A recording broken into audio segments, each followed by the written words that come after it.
Boa tarde, pessoal. Boa tarde a todos. A gente só está esperando uns minutinhos aqui para o pessoal terminar de entrar.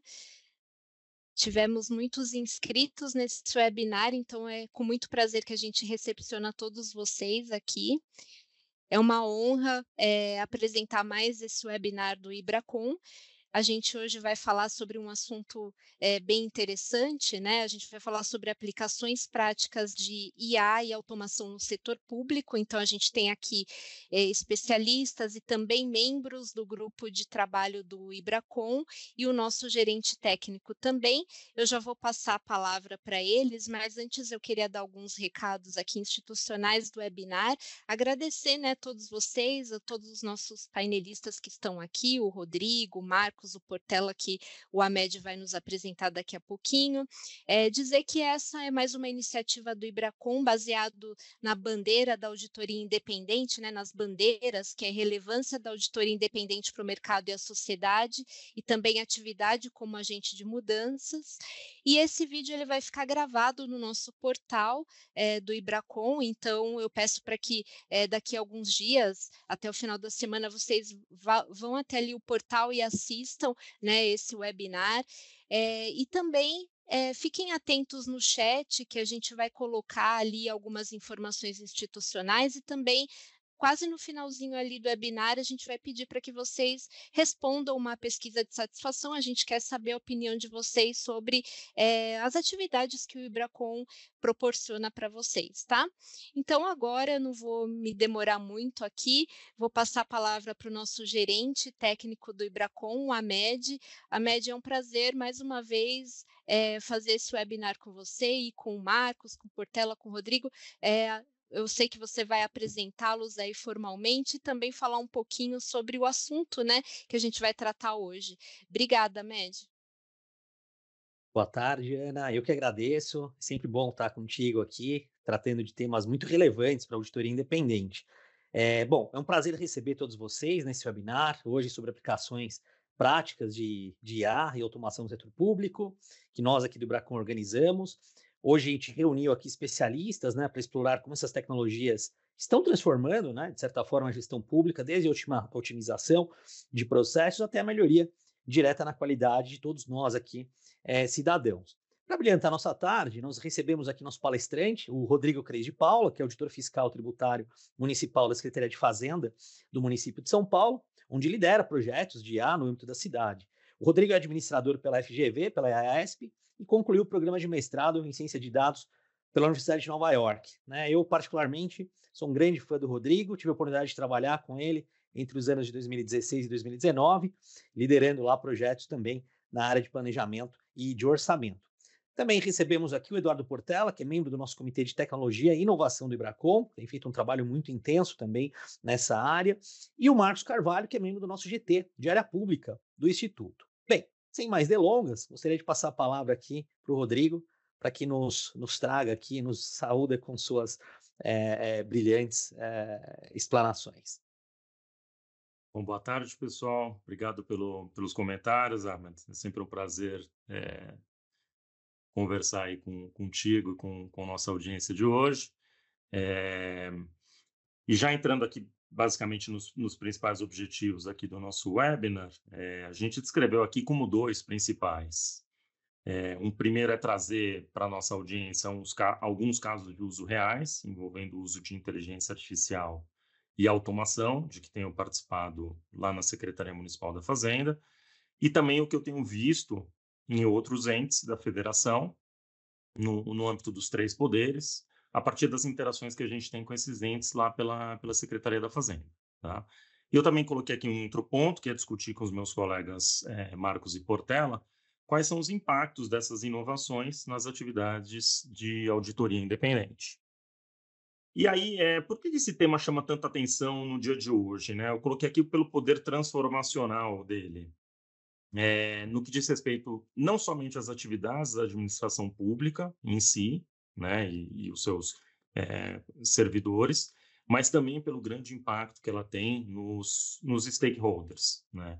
Então, só para citar alguns exemplos, ela tem um grande potencial para redução de custos da máquina pública, para combater evasão fiscal, e aí são dois tópicos que a gente sempre lembra das discussões sobre a elevada carga tributária no Brasil.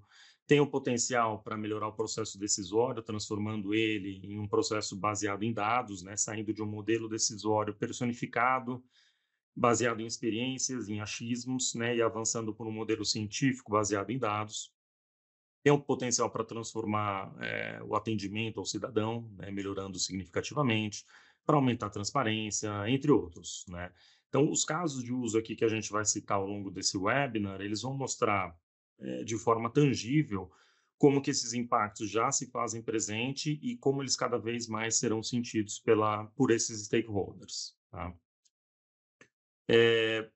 Dando um pouco de contexto aqui à nossa conversa, é importante notar que os governos, eles sempre desempenharam, ao longo da história, um papel central na coleta e na gestão das informações, né, relacionadas aqui à população, às atividades econômicas, às propriedades, e desde a antiguidade até os modernos sistemas de gestão, né, que a gente vê hoje, os estados utilizam essas informações para formular políticas públicas, para executá-las, né, principalmente, para definir algumas regulações, para planejar a infraestrutura, para planejar a disponibilidade de serviços, né, colocando isso à disposição do contribuinte. Então, assim, essa sempre foi, desde o começo, desde que a gente pega os grandes censos realizados, por exemplo, no Império Romano ou no Império Egípcio, o governo ele sempre teve esse papel de centralizar as informações e utilizá-las para realizar algumas atividades aí, como a gente descreveu aqui, né? Política pública, regulação, infraestrutura e serviços, etc. Se a gente coloca isso dentro de uma perspectiva um pouco maior, essa quantidade de dados e a característica de muitos deles serem sensíveis requer uma grande responsabilidade dos dados, né? Uma responsabilidade na gestão desses dados. E aí a gente coloca questões como segurança de dados, segurança da informação, né? Acessibilidade desses dados, quem que pode ter acesso a esses dados, quem não pode ter acesso a esses dados, privacidade de dados, né? Então é um tema muito importante nos dias de hoje, cada vez mais a gente tratar dessa questão de responsabilidade de dados, e mais para frente aqui no nosso webinar a gente vai tangenciar esse tema tão relevante, tá? Ainda dentro dessa contextualização que eu gostaria de dar aqui, se a gente colocar essa perspectiva do desenvolvimento ou da evolução do uso de dados pelo setor público, né, pegando agora uma fase mais moderna e não indo tão mais lá para trás, a gente pode dividir essa evolução em três grandes fases, tá? Essa primeiro recorte aqui que a gente está fazendo aqui nisso aqui que eu desenho como uma linha do tempo, né, partindo do mais antigo até o hoje, esse primeiro recorte aqui que a gente faz, a base da pirâmide, ele é conhecido como a era analógica, tá? Em que os registros eram basicamente em papéis, em que você tinha uma tramitação muito grande de arquivos físicos, e isso fazia com que a burocracia fosse ainda mais elevada do que aquela observada nos dias de hoje, tá? Essa era analógica, ela pode ser estabelecida ali da década de 80, começo da década de 80, até meados dos anos 90. Depois você tem uma primeira grande onda aqui, que a gente chama a primeira onda de digitalização, tá? Em que são criados os primeiros sistemas, os primeiros sites governamentais, ainda muito rudimentares, né? Com poucas informações, com muita dificuldade de acesso, né? Pouco amigável para o usuário, né? E os dados ainda são muito fragmentados, né? Então, um sistema tinha acesso a determinados dados que não conversavam com outros, etc., o que dificultava tremendamente a utilização desses dados, não só a captura, mas também a utilização integral, né? De forma holística ali desses dados, tá? Isso dura ali do fim dos anos 90, né? Então, fazendo essa transição de meados da era analógica, de meados dos anos 90 para essa parte dessa primeira onda de digitalização, de meados ou fim dos anos 90, até a primeira década desse novo milênio, tá? E aí, por fim, ainda dentro dessa perspectiva histórica, né? E aí aqui a gente encerra a nossa pirâmide, a gente tem ali de meados ali do final da primeira década de 2000 até os dias de hoje, a criação, então, de sistemas robustos e da utilização de dados integrados. Tá? Se a gente faz um recorte ainda maior aqui nessa última parte aqui, que a gente chama de governo digital, né? Então, é a era analógica, a primeira onda de digitalização, e aqui agora a parte do governo digital. Se a gente pega o topo dessa pirâmide aqui, faz o recorte só dessa parte do governo digital, a gente vê que de meados de 2000, dos anos 2010, então lá por volta de 2015, por ali a gente começa a falar de cloud computing, depois a gente entra num grande tópico chamado Big Data, que é a utilização massiva e intensiva de dados para extração de informações, e depois agora, por fim, um pouco mais recente, né, de 2020 para cá, a gente tem falado muito da utilização de algoritmos de inteligência artificial e de machine learning, tá? Que a gente usa essa abreviação para se referir a machine learning, tá? Então, basicamente, esse é o grande contexto, né, que eu queria explanar agora inicialmente para conduzir a nossa conversa, né, tanto do governo como os governos, como essa figura centralizadora da captura e da gestão de dados, como esse elemento histórico, né, trazendo essa perspectiva dos anos 80 até os dias atuais. E aí, obviamente, aqui que eu quero aproveitar o nosso gancho, né, e os nossos casos de uso vão centrar, né, vão orbitar basicamente ao redor dessas aplicações aqui mais recentes, tá? Que eu acho que é o que mais interessante e é o que mais tem impacto nas atividades de auditoria independente que a gente vai discutir ao longo do webinar, tá? Trazendo então para, já aterrissando aqui nos casos de uso que a gente quer conversar no dia de hoje, né? Se a gente pega essa mesma pirâmide apresentada anteriormente e contextualiza para o município de São Paulo, a gente vê um primeiro esforço do município no final meados da década de 90, ali por volta de 1997, com o estabelecimento do lançamento da primeira plataforma, que foi o SIMPROC, Sistema Municipal de Processos, que foi implementado ali em 1997, né, e ele era responsável pela curadoria dos metadados do processo. Então, você sabia ali quem que era o autor daquele processo, onde aquele processo estava, quais eram os principais despachos, por onde ele passou, quais foram os comunicados oficiais emitidos no âmbito daquele processo, né, qual que é a situação atual dele, enfim. Então, você tinha, caminhando em paralelo, né, o processo físico e um sistema que fazia a gestão desse processo físico, né. Ele já é um grande avanço, por assim dizer, né, porque foi a primeira grande ferramenta utilizada no âmbito municipal para fazer um controle de processo.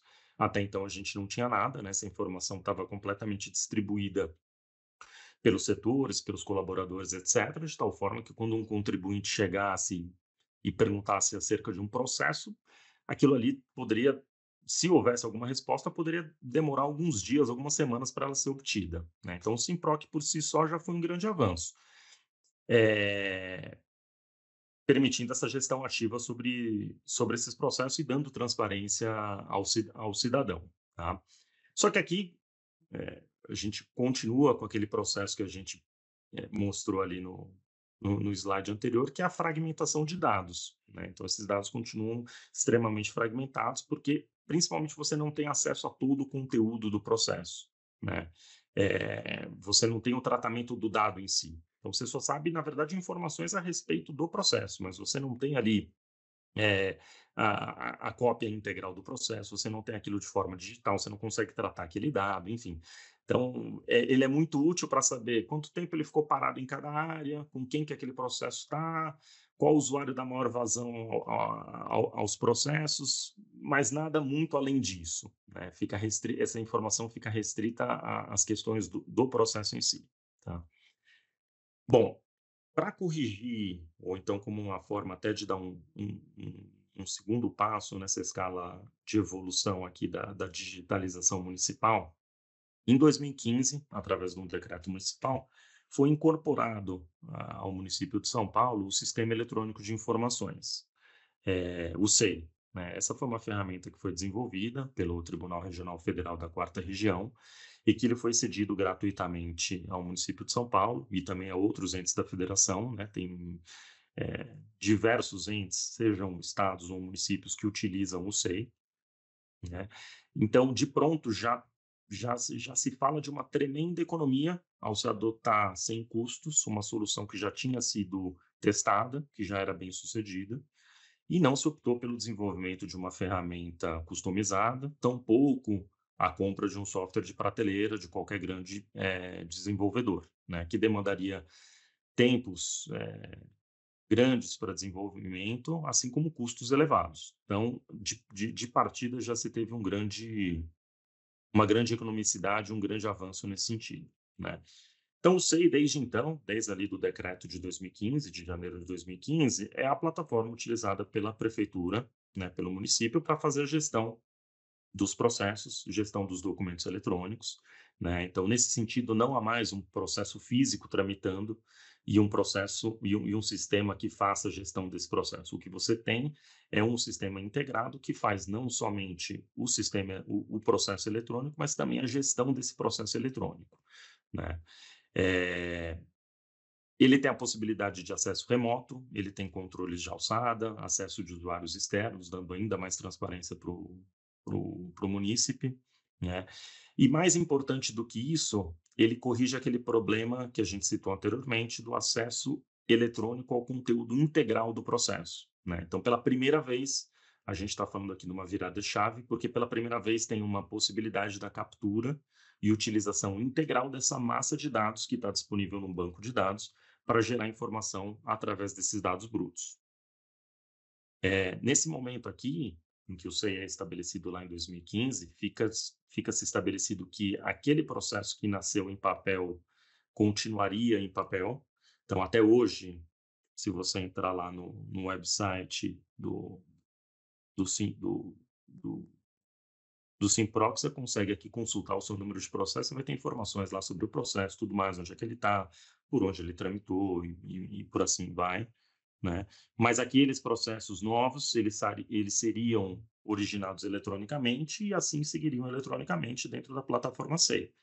E novos módulos foram sendo desenvolvidos no âmbito do SEI, de tal forma que essa é uma plataforma muito bem sucedida e replicada, como a gente disse, em outros entes da federação.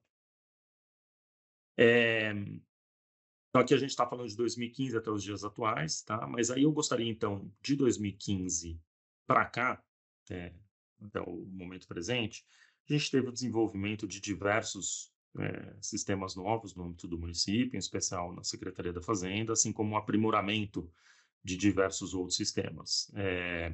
Eu não gostaria de entrar nos pormenores desses sistemas, porque eles são muito específicos, né? Cada um tem o seu caso de uso muito bem delimitado, mas eu gostaria de focar naquilo que a gente chamou a atenção para o topo aqui da nossa pirâmide, que são as aplicações relacionadas à inteligência artificial e machine learning, tá? Então, vou dar um salto agora ali de 2015 até chegar em 2023, para a gente falar dos desenvolvimentos mais recentes no âmbito da Secretaria da Fazenda, tá? E aí a gente começa falando aqui do Sofia, tá? Que é o nosso primeiro sistema baseado em inteligência artificial. Esse acrônimo significa Solução da Fazenda em Inteligência Artificial, e é um sistema que basicamente utiliza a ferramenta do GPT, que todos nós conhecemos através da utilização do ChatGPT. Então, o ChatGPT por trás roda a técnica do GPT, né, que é um acrônimo que significa Generative Pre-Training Transformers, e ele foi criado pela empresa OpenAI para fazer a gestão do conhecimento na Secretaria da Fazenda. Ele serve para os atendentes do departamento de atendimento ali na Secretaria da Fazenda, para auxiliar no atendimento presencial e no atendimento virtual do munícipe, né? Então, a nossa ideia foi basicamente criar um chat, tal como o ChatGPT, só que ele dá as respostas aos nossos atendentes não com base não tendo como pano de fundo toda a base de conhecimento da internet, que é o que o GPT utiliza para dar suas respostas, mas sim na documentação interna definida pela Secretaria Municipal da Fazenda. Porque se você abre hoje o seu GPT, o seu chat GPT aí, e perguntar qual é a alíquota do IPTU, ele vai buscar na sua base de dados qual que é a alíquota do IPTU, e ele vai buscar diversos municípios ali do Brasil, e talvez ele traga talvez ele traga do município de São Paulo, porque talvez seja quem mais tem ali, mas talvez ele traga uma outra resposta. Então, a gente não tem como utilizar a base de dados disponível na internet por conta da generalidade desse tópico, né? Por ser algo muito específico relacionado às questões tributárias do município, nós temos que restringir os documentos para a utilização da Sofia. Então, o que nós fizemos? Nós pegamos esses documentos, ou através de scrapping dos próprios sites da Secretaria Municipal da Fazenda, ou então utilização de decretos, utilização de portarias, de leis da consolidação das leis tributárias do município, ou até mesmo através da criação de documentos internos. Pegamos todo esse rol de documentos e restringimos a utilização da nossa Sofia a esses documentos, através de uma técnica, né, que alguns conhecem como RAG, que é o acrônimo para Retrieval Augmented Generation. Sem entrar muito no tecniquez aqui, relacionado à inteligência artificial e machine learning, o que o RAG faz, ele basicamente pega a sua pergunta, transforma essa sua pergunta num vetor e vai pesquisar qual é o vetor mais próximo desse vetor da sua pergunta na base de conhecimento dele. E ele vai trazer as respostas mais próximas disso de acordo com determinada métrica. Então, muito bem, a gente tem lá nossa biblioteca de documentos, por assim dizer, e ele vai pegar essa pergunta do atendente ali da Secretaria da Fazenda e vai pesquisar dentro desse conjunto de documentos qual que é a resposta mais próxima para trazer para o nosso atendente. Uma outra parte fundamental do sistema Sofia é o controle de qualidade que a gente realiza nele, que é realizado por humanos, né? E eles verificam o feedback dado por cada um desses atendentes lá da Secretaria da Fazenda, as respostas que o Sofia traz. Então, no nosso chat com o Sofia, quando você termina a interação com ele, você tem a possibilidade de dar um joinha para cima, se aquela resposta for satisfatória, um joinha para baixo, caso não tenha sido satisfatória. Para todos esses feedbacks, tem uma equipe de curadoria por trás que vai analisar, em especial aquelas que deram o joinha para baixo, porque essas são mais preocupantes para nós, né? E ele vai querer entender por que aquela resposta não foi satisfatória. E aí ela vai fazer modificações naquela base de documentos que a gente tem, que é utilizado como referência. Porque ou a pergunta ficou sem resposta, ou a resposta foi errada, ou tem alguma coisa ali que não deu certo, e ele vai modificar ali a nossa base de documentos, de tal forma que a próxima resposta a ser dada seja satisfatória. Essa dinâmica toda tem funcionado extremamente bem, né? O Sofia foi a primeira ferramenta de IA, conforme eu disse, que foi colocada em prática e que foi super bem sucedida. E eu tenho dados aqui dela, de 2024, de setembro de 2024, são os dados mais recentes que a gente tem dela, né? Como eu disse, o Sofia foi pensado em 2023 e implementado em 2023, e de novembro de 2023, quando ele foi colocado no ar, até setembro de 2024, foram 13 mil perguntas realizadas por Sofia, aproximadamente, e com 2 mil feedbacks gerados. Os erros nas respostas dos atendentes antes do Sofia eram da ordem de 11%. Depois do Sofia, eles caíram para 4%, né? Uma redução brutal aí. Em setembro de 2023, antes do lançamento oficial do Sofia, na fase de testes, o Sofia não respondia 41% das perguntas. E aí, com base nesse trabalho da curadoria de humanos que eu citei, em novembro de 2024, esse índice caiu para 3,5%. Né? E aí é um trabalho contínuo. Porque, obviamente, agora para a gente capturar uma pergunta que não tem resposta, ela fica muito mais difícil, né? Ela é muito mais granular para a gente entender, tem uma especificidade muito grande, de tal ponto que agora a gente tem que ir atrás desses detalhes para conseguir adicionar naquela nossa base de conhecimento um documento que traga essa resposta que seja satisfatória para nós. Depois do Sofia, ali em 2023, a gente começou a planejar, então, um outro sistema, também baseado em inteligência artificial, que aí atacaria um outro grande problema que temos na Secretaria da Fazenda e que tem um grande potencial para a utilização de ferramentas de AI e de machine learning, que é, o desenvolvimento do sistema Optimus, né? Estou falando um monte de acrônimo aqui, mas ainda bem que vai ficar gravado, porque o Optimus significa otimização de processos tributários municipais, né? É um sistema que foi planejado e desenvolvido também, novamente, 100% in-house, e ele consiste basicamente num assistente de julgamento do contencioso administrativo de primeira instância, né? Nesse momento, estamos atacando somente o contencioso de primeira instância. Depois a gente vai avançar, obviamente, para o contencioso de segunda instância, por ser uma atividade muito correlata com a atividade de julgamento de primeira instância, tá? Aqui, novamente, a gente está falando de uma técnica que tem por trás a utilização do GPT, só que, nesse momento, a gente não vai utilizar o RAG, diferentemente do Sofia, a gente vai utilizar técnicas de engenharia de prompt para, dentro de um fluxo do processo, a gente pega uma petição do contribuinte, a gente transforma essa petição do contribuinte em texto, a gente faz a anonimização desse texto, justamente por conta dessas questões todas relacionadas à responsabilidade de dados, né? A gente está falando aqui de dados extremamente sensíveis, né? Abrigados pelo sigilo fiscal. Então, a gente faz a anonimização desses dados e depois a gente envia isso para o GPT, de novo utilizando a técnica da OpenAI, e aí a gente faz uma série de perguntas a respeito da existência ou não dessas alegações. Então, essa petição aqui, ela tem a alegação de decadência? Sim ou não? Ela tem a alegação de prescrição? Sim ou não? Ela está questionando a base de cálculo? Ela está questionando a alíquota? E por aí vai.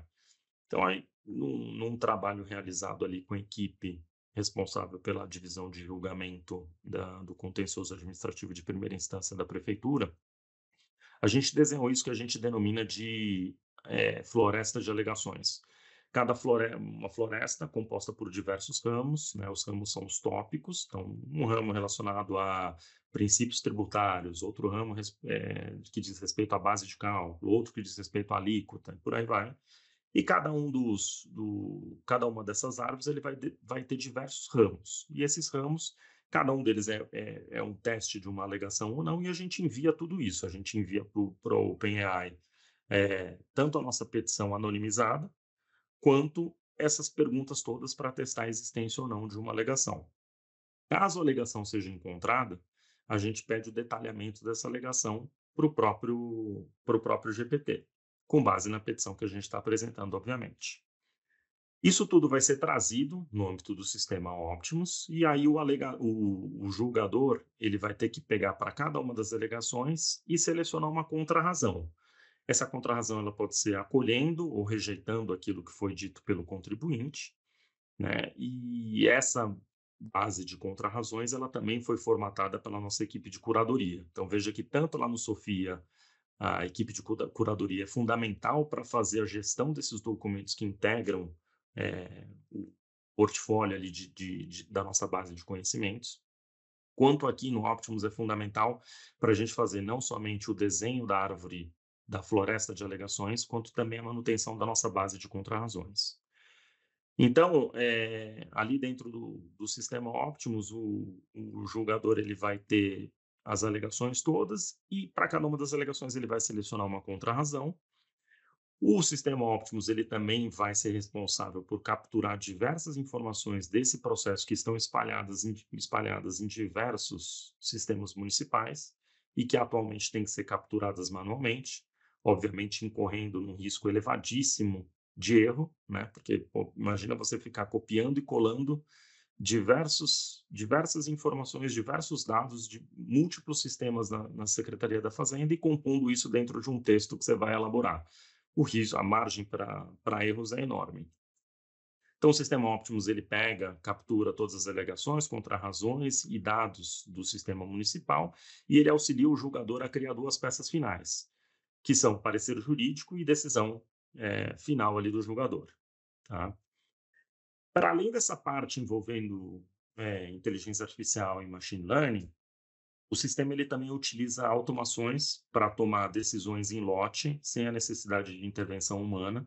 Então, por exemplo, para casos envolvendo questionamentos tributários para tributos que já foram pagos, por exemplo, ou tributos que já foram alvo de inscrição em dívida ativa, ou até mesmo tributos que estão sendo questionados juridicamente, né, na seara judicial. Então, para todos esses casos em que uma intervenção humana não se faz necessário, o sistema Optimus também vai pegar todos esses processos e dar um tratamento automático. E, por fim, uma última funcionalidade ali que a gente prevê dentro do sistema Optimus é a distribuição de processos análogos para um mesmo julgador. Então, por exemplo, processos que tenham aspectos semelhantes entre si, como, por exemplo, um mesmo advogado ou um mesmo contribuinte, eles vão ser distribuídos para um mesmo julgador, bem como pela análise do conteúdo. Muitas vezes é um outro contribuinte ou um outro advogado, né, com outra OAB, que faz um processo muito semelhante. Ele faz um copia e cola, por exemplo, para 2 unidades de um mesmo condomínio e entra no contencioso administrativo lá de primeira instância na Secretaria da Fazenda. Então, pela análise do conteúdo do documento, a gente vai conseguir entender que são documentos muito semelhantes, acima de determinado nível que a gente estabeleça, e aí isso vai ser distribuído para o mesmo julgador, porque isso vai facilitar tremendamente tanto a análise quanto a decisão dele. Ainda mais com o auxílio da ferramenta aí do Optimus, de elaboração tanto do parecer quanto da decisão final. Uma versão beta desse sistema é esperada agora para o mês que vem, né? E o impacto quanto à liberação de créditos tributários que estão suspensos quando do julgamento de primeira instância, ele é da ordem de 1,2 bilhão por ano. Tá? A gente está falando de valores extremamente altos. E, como eu disse anteriormente, o contencioso administrativo do município, ele é a segunda área dentro da Secretaria da Fazenda, né? Segunda área com maior número de servidores e também em custos. Então, qualquer impacto que a gente tenha na otimização dessa área, a gente está falando de uma relevância muito grande para fins de economicidade, né? E é por isso, justamente, que o sistema Optimus foi criado pensando em atacar esse problema de negócio que a gente tinha lá dentro da Secretaria da Fazenda. Então, aqui a gente descreveu basicamente 2 ferramentas, né, que utilizam LLM, e agora eu gostaria de descrever mais algumas iniciativas no âmbito da Secretaria da Fazenda que também se valem de algoritmos de IA e de machine learning. Primeiro deles aqui que eu trouxe é relacionado à nota fiscal de serviço eletrônico, tá? Deixa eu só, pronto. Aqui, nota fiscal de serviço eletrônico, em que é uma atividade que a gente está desenvolvendo com alguns parceiros externos. Também o desenvolvimento é in-house, mas a gente se vale também de alguns auxílios de desenvolvedores externos, né? Para fazer a comparação entre a descrição da nota fiscal de serviços eletrônicos e o tipo de serviço que foi selecionado pelo contribuinte. O que a gente observou é que muitas vezes não há uma compatibilidade entre a descrição da nota fiscal de serviço eletrônico e o tipo de serviço que foi selecionado pelo contribuinte, porque o contribuinte, ou incorretamente, ou de forma dolosa, acaba selecionando um outro tipo de serviço, né, com uma alíquota menor.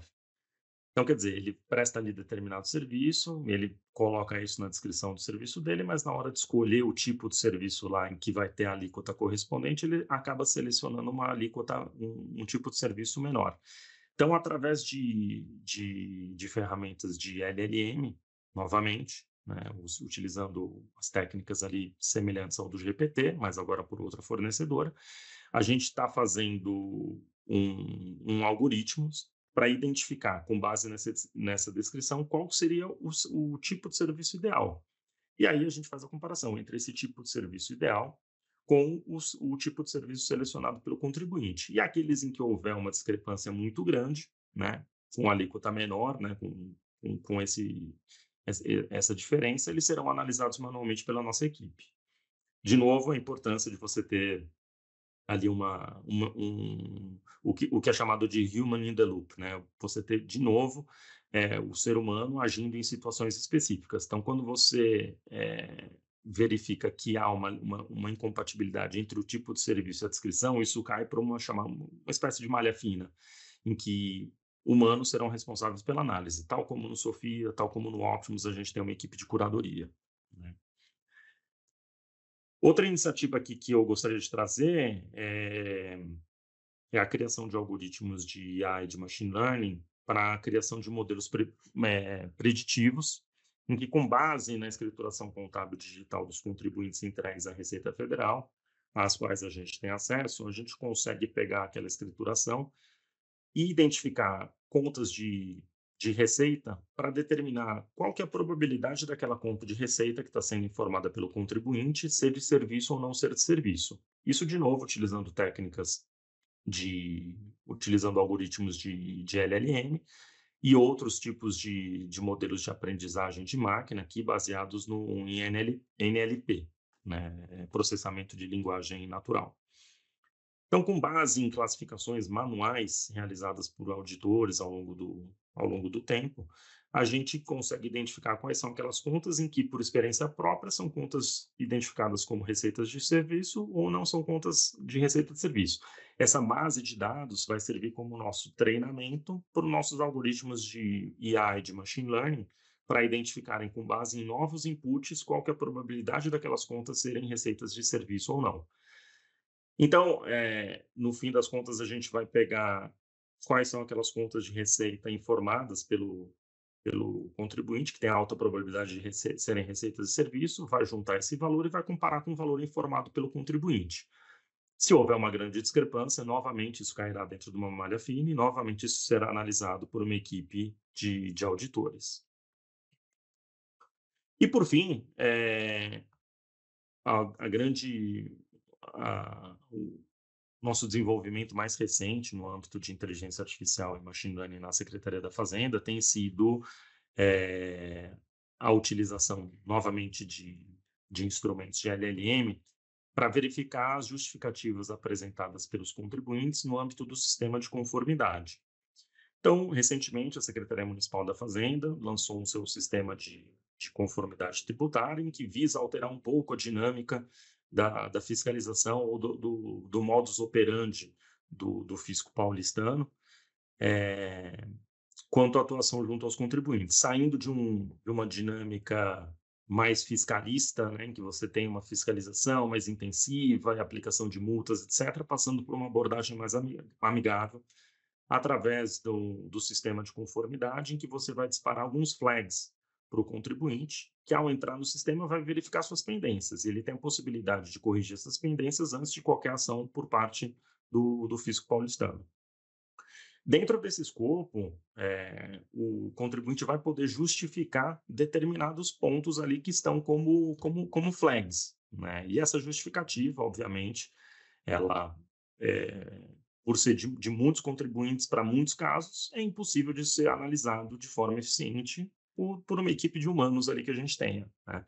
Então, obviamente, mais uma vez, soluções das mais inteligentes e modernas existentes foram utilizadas para que a gente possa pegar essas justificativas dos contribuintes e passar isso pela nossa ferramenta de LLM, e isso dá e conseguimos extrair um score para essa justificativa. Então, o contribuinte apresenta uma justificativa, a nossa LLM treinada vai falar qual que é o score do nível de satisfação dessa resposta apresentada para ele, e se for definido que esse score não é satisfatório, novamente ele vai cair para análise por uma equipe de auditores, tá?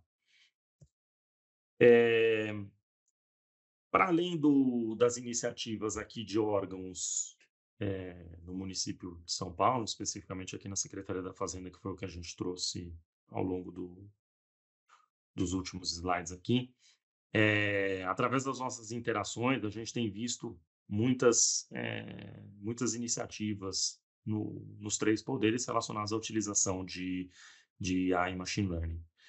E aí, basicamente, o que mais temos visto também é a utilização de ferramentas de LLM, em especial do GPT, por exemplo, em buscas jurisprudenciais, sejam em tribunais judiciais ou em tribunais de contas, né? Muitos deles também utilizando a técnica de RAG, que a gente descreveu lá no Sofia.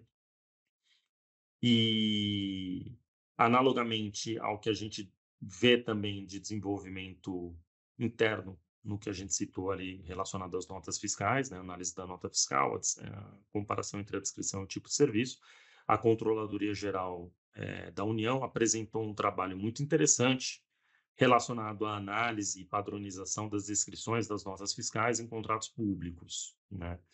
Então, a forma de você fazer a prestação de contas em contratos públicos, ela varia tremendamente, né? Você pode escrever que você comprou uma caixa de biscoito maisena de diversas formas, né? Você pode escrever um CX bisque maisena, uma caixa maisena, um biscoito maisena, e tudo isso diz respeito à mesma caixa de biscoito maisena que foi comprada por diversos prestadores de serviço e que tem diferentes preços. Uma grande dificuldade que eles sempre tiveram ao longo do tempo era fazer a padronização dessas notas fiscais de tal forma a entender que aquilo se tratava de um mesmo produto, para aí sim comparar os preços diferentes para aquele mesmo produto. Então, utilizando técnicas de LLM, pré-treinadas internamente ali, né, com a ajuda da Serpro, eles conseguiram construir um modelo para fazer essa identificação e padronização das notas fiscais, e chegaram a resultados super interessantes.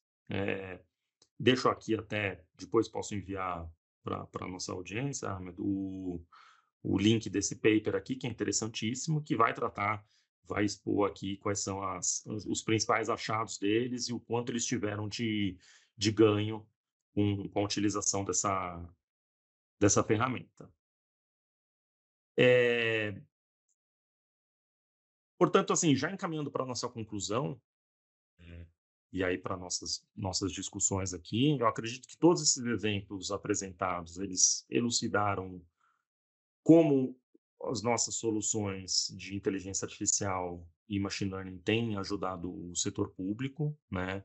Mostrar que isso tem sido utilizado em diversos setores, né? Quando a gente fala ali da questão jurisprudencial, nós conversamos com diversos tribunais de contas e diversos tribunais de justiça de muitos entes federativos, todos eles utilizando soluções super interessantes e análogas, quanto à utilização, por exemplo, do RAG, né?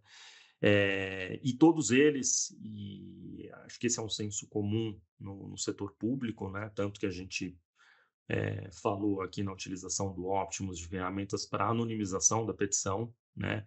Em que pese a garantia dos prestadores de serviço, então no caso do GPT, a OpenAI via Microsoft, por exemplo, da garantia da existência de privacidade ou de segurança de informação, há uma preocupação no setor público, especialmente aqui da nossa parte também, quanto à utilização de filtros, de ferramentas de machine learning que possam adicionar mais uma camada de segurança, que possam fazer a anonimização desses dados, né? Porque se tratam de dados extremamente sigilosos, né?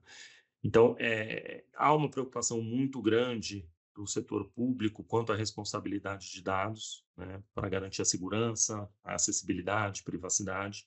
O tema de regulação é um tema que tem avançado bastante, né, está em discussão aqui no âmbito federal, né, com o PL 2338, ali de 2023, que é extremamente relevante para a gente estabelecer alguns guardrails, algumas faixas em que a gente pode atuar, em que não pode atuar, como, por exemplo, a regulamentação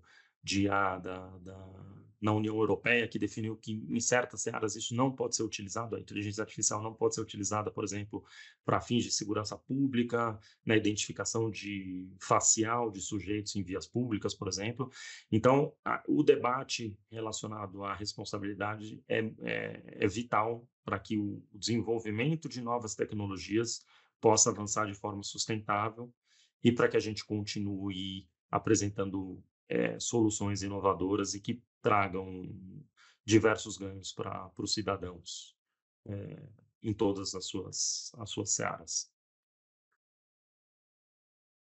É basicamente isso os casos de uso que tinha para apresentar, Ahmed. E agora, acho que seria legal a gente ouvir aí, tanto do Portela, do Marcos e da nossa audiência, quais são os principais pontos aí para a gente discutir na sequência.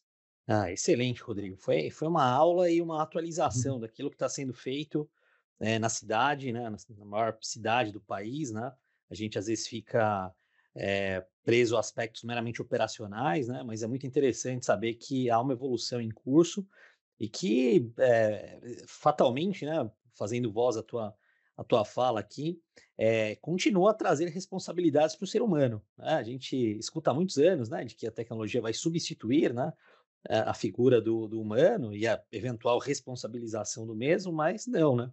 Então, eu acho que vai trazer uma facilitação em processos que outrora eram muito operacionais, né? E deixar o servidor público mais aberto a análises que possam trazer algum tipo de impacto para o cidadão. Bem, Marcos e Portela, né? Quero ouvir de vocês aí suas considerações sobre a brilhante apresentação aí do Rodrigo, e depois nós recebemos acho que 2 perguntas só, eu faço as perguntas aí no final. Eu acho que os pontos aí que o Rodrigo trouxe foram bem relevantes, acho que até para a gente entender, né, como que o poder público está se posicionando e acompanhando todas as evoluções tecnológicas que a gente tem hoje, né? A gente sabe ali que o setor privado acaba ali tendo alguns investimentos, né, mais diretos, e saber que o poder público está acompanhando isso, né, com as barreiras que a gente sabe que tem hoje, é bem interessante, né?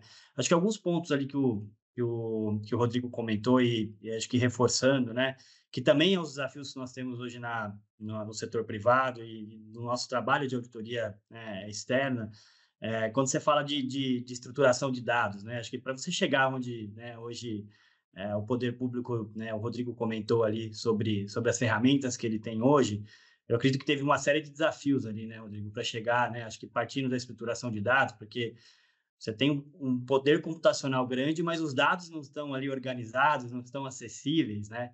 Então, isso a gente também passa hoje, né, tanto no nosso trabalho de auditoria externa, né, quando nós temos que coletar informações, aquela informação não está tão estruturada, então nós temos que fazer primeiro uma camada ali de transformação, de organização, para aí assim a gente definir, por exemplo, qual é a tecnologia, qual que é a inteligência que a gente vai utilizar dentro desse processo.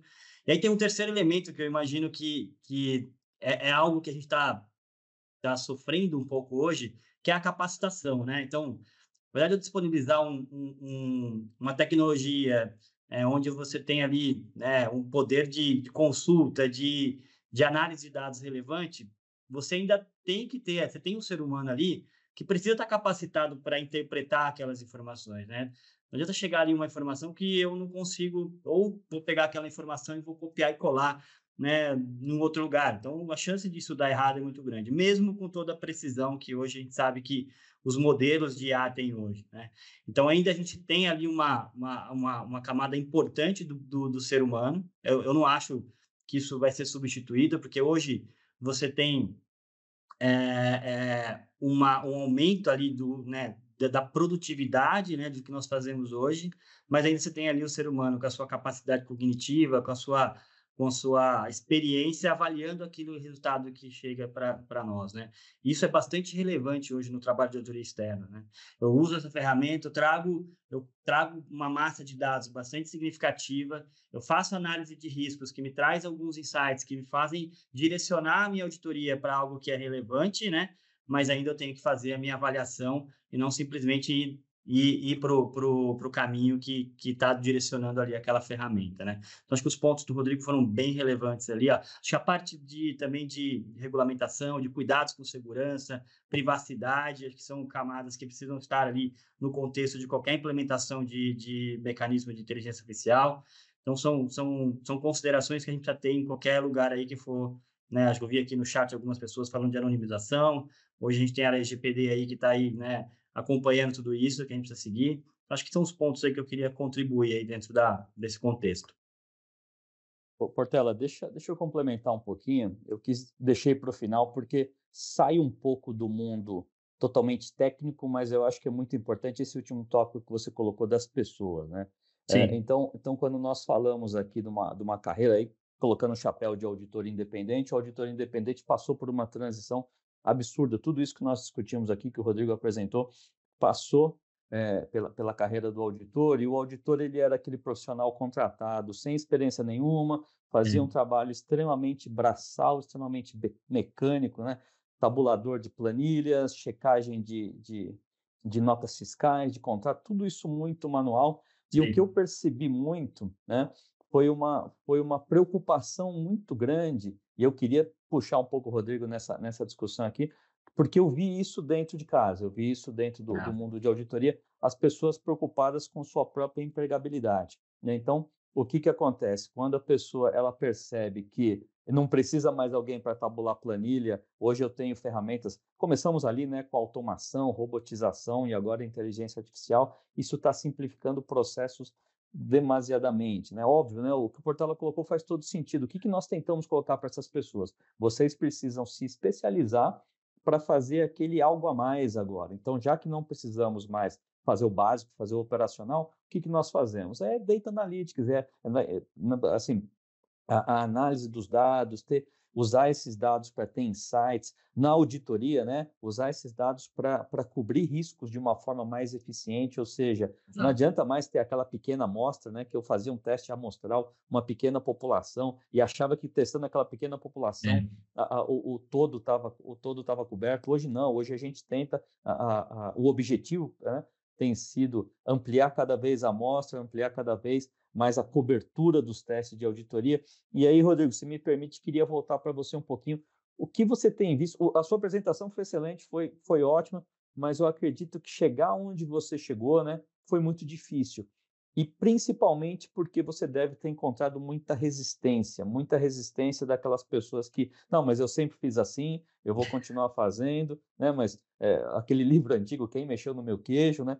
Então, assim, eu queria que você falasse um pouquinho a resistência que você enfrentou e como você lidou com isso, né? Poxa, traz as pessoas para o grupo, mostra novas competências que têm que ser adquiridas. E aí, só para fechar até essa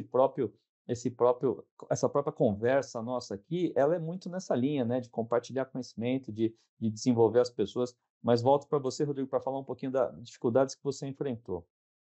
Essa questão cultural é realmente muito presente ali, né? Especialmente no setor público, né, Marcos? Quando a gente estava implementando, quando a gente estava desenhando, na verdade, o sistema Optimus, para atacar um problema ali na nossa divisão de julgamento, o que eu mais ouvi foi, pô, você vai acabar com o nosso trabalho aqui, isso não é legal, né? Isso vai enfraquecer a carreira e por aí vai, né? O método que a gente utilizou foi muito com base no convencimento. E eu acho que o convencimento ele tem que se dar majoritariamente entre aqueles que estão mais suscetíveis a adotar esse tipo de ferramenta, né, Marcos? Porque eu acho que assim como, por exemplo, o Excel não eliminou o trabalho, sei lá, de um contador ou de um financista, de quem quer que seja, eu acho que a inteligência artificial, e aí é meramente uma opinião minha, né, baseada no que li, no que estudo, etc.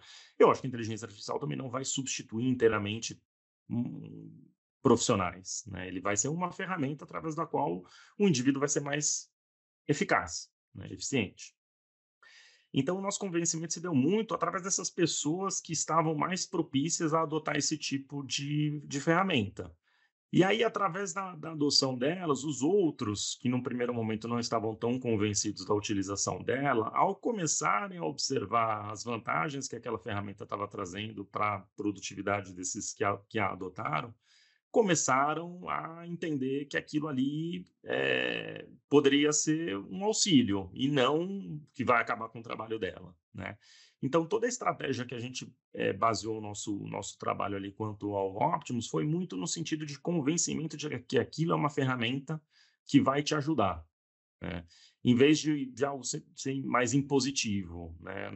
Acho que se a gente adotasse um viés mais impositivo, talvez a abordagem não teria sido tão bem sucedida. Então, a gente sempre tenta ali elencar alguns que são mais propícios à utilização dessas ferramentas e, nesse momento, eu acho que as coisas começam a andar de maneira mais rápida ali, digamos assim, tá, Marcos?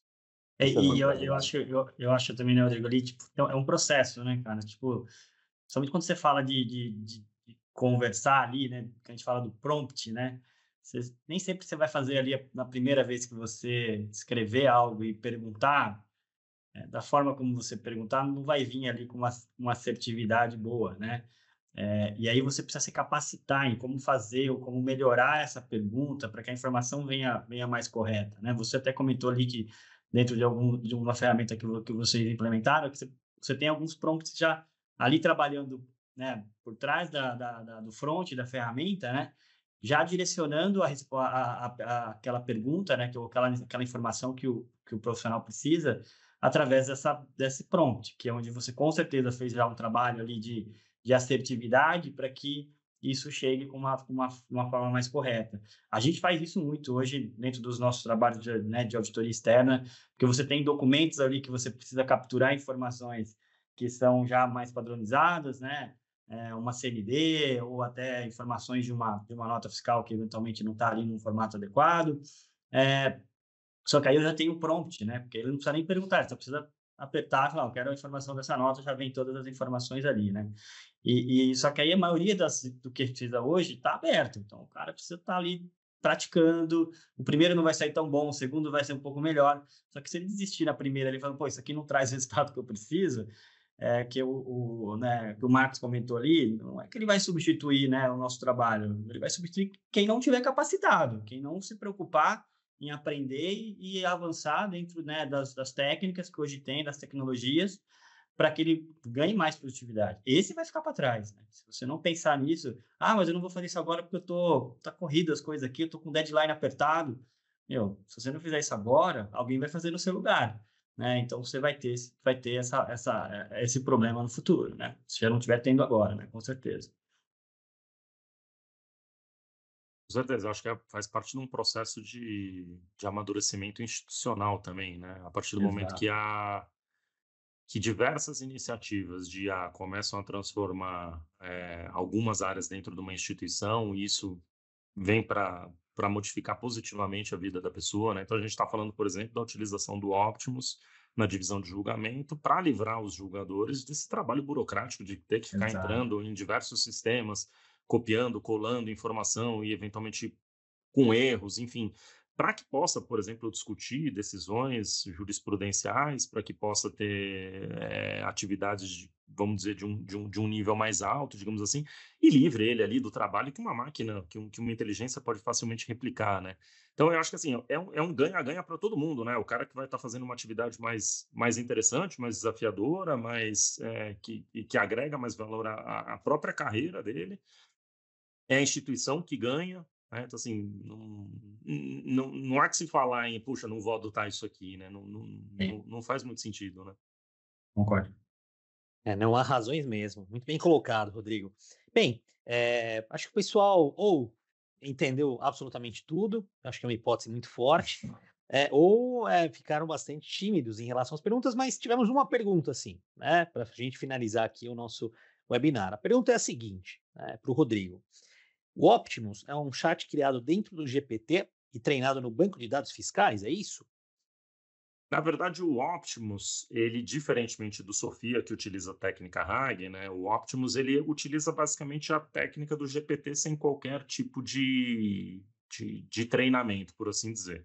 Né? Tem pessoas até que quando eu falo que uma LLM é possível de ser treinada, dá arrepio em muita gente. Mas, enfim, só para a gente não entrar muito no tecniquez aqui, o que o Optimus faz? Ele pega uma árvore de alegações, transforma aquilo em perguntas e esse prompt é enviado junto com a petição para a ferramenta de LLM. E isso é extraído sem qualquer restrição a documentos nossos, tá? Nesse caso, a gente utiliza a base de conhecimento da LLM, que, na verdade, é o potencial que ela tem de pegar um texto e extrair os seus principais pontos, que nisso ela funciona muito bem, assim. Para esse tipo de atividade, a LLM funciona incrivelmente bem. Né? Já para outros contextos, ela não funciona tão bem. É óbvio que isso vem sendo aprimorado ao longo do tempo, mas para o que a gente se dispôs a fazer com Optimus, é basicamente a utilização do GPT por si só, né? Sem qualquer restrição documental. Excelente. Muito bem, acho que chegamos aqui ao final. Vou passar a bola para a Ana para fazer os endereçamentos finais, mas desde já agradeço a todos, em especial aqui ao Rodrigo, pela excelente explanação, explicação, né, e atualização daquilo que tem sido feito, e muito bem feito, na Secretaria de Fazenda aqui do nosso município. Obrigada, Med. Obrigada, Rodrigo. Excelente aula aqui. Obrigada, Portela, Marcos, pela participação. Eu quero agradecer a todos que deixaram comentários aqui no chat e também agradecer a participação de todos vocês aqui. E para não me alongar muito, porque nós já passamos 2 minutinhos do nosso prazo aqui, só quero deixar 2 recados muito importantes, que são 2 eventos proprietários do Ibracon, um que vai acontecer nos dias 15 e 23 de abril, no período da manhã, que é o Ibracon Tech Summit. Então, deixei o link para vocês se inscreverem, vai ser um evento, é a nossa primeira edição desse evento, é um evento que vai falar sobre reforma tributária, entre outros assuntos, então estejam todos convidados a participar. E a nossa conferência, né, nós estamos na 15ª edição, então esse ano a gente vai comemorar juntos ali esses 15 anos de conferência do Ibracon. Então eu peço para que vocês acessem o nosso portal, tem lá o link de inscrição, façam a sua inscrição, que esse ano vai ser diferente por ser essa edição comemorativa. E para finalizar, mais uma vez agradeço a todos, espero vocês no próximo webinar do Ibracon. Obrigada, gente. Até lá.